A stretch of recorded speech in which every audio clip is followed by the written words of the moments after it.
अशोक चौधरी के बारे में हमने पहले ही कह दिया कि ये बिहार का पहला सर्वदलीय नेता है।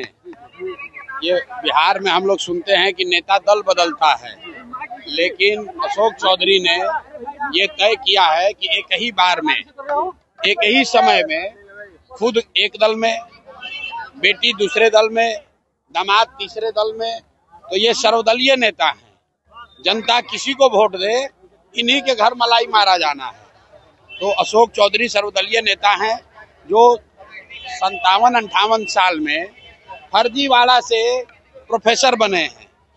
अब बताइए कि जिस बिहार में लोगों को किरानी क्लर्क का नौकरी नहीं मिल रहा है, कि भाई साहब विधायक हैं, किस दिन इन्होंने परीक्षा पास किया, कब पीएचडी कर लिए, कब जेआरई कर लिए और प्रोफेसर बन गए। अब ऐसे भ्रष्ट लोगों से बात करने का क्या मतलब है? जनता इनको पहचान चुकी है। जीवन में चुनाव तो लड़ेंगे नहीं, चुनाव लड़ते तो जनता जमानत भी जब्त कराएगी, लेकिन मंत्री बनकर आजकल सरकारी खर्चे पर बिहार सरकार, बिहार के गरीब जनता के पैसे पर हेलीकॉप्टर से चल रहे हैं।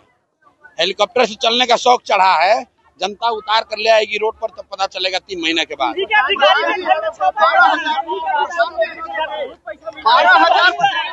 भैया ऐसा है कि बिहार के सबसे भ्रष्ट नेता जो हैं, अगर आप लोग ऑनलाइन सर्वे कर लीजिए, कोई भी आप अपने अपने प्लेटफॉर्म पे डाल दीजिए कि बिहार का सबसे भ्रष्ट नेता कौन है 3, तो उसमें नाम आएगा अशोक चौधरी का, उसमें नाम आएगा मंगल पांडे का, उसमें नाम आएगा दिलीप जायसवाल का।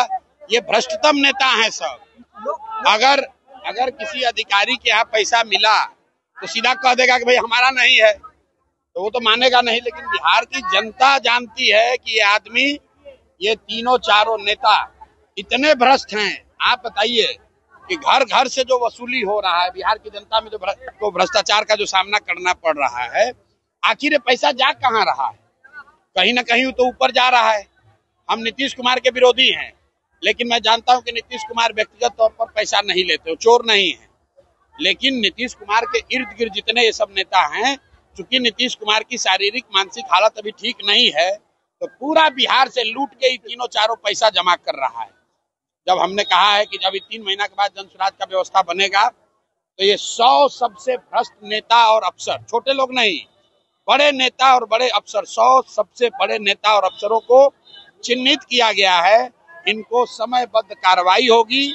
इनके और इनके आने वाली पीढ़ियों से बिहार से लूटे गए पैसे का हिसाब होगा, इनसे वसूली होगी। इनको दौड़ा दौड़ा कर मारा जाएगा। ये आप देखिए,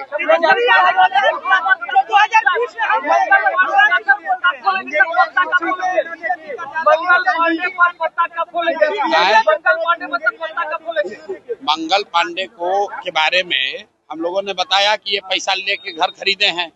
जब कोविड में आप और हम सब लोग परेशान थे, तो बिहार के स्वास्थ्य मंत्री दिल्ली में फ्लैट खरीद रहे थे। आप फ्लैट कहाँ से खरीद रहे थे? दिलीप जायसवाल से पैसा लेकर। तो 25 लाख रुपया तो उन्होंने स्वीकार कर लिया कि हमने लिया है। बाकी का 61 लाख का अभी जवाब नहीं दिए हैं।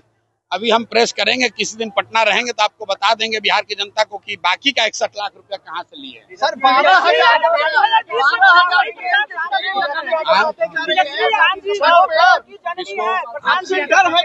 अच्छा देखिए, सुनिए, रुकिए। ये कह रहे हैं कि तेजस्वी यादव कह रहे हैं कि मुंगेरी लाल के सपने मत देखिए। तो इस बिहार में खाली तेजस्वी यादव और लालू यादव के लड़कों को सपना देखने का अधिकार नहीं है, बिहार के सारे युवाओं को सपना देखने का अधिकार है।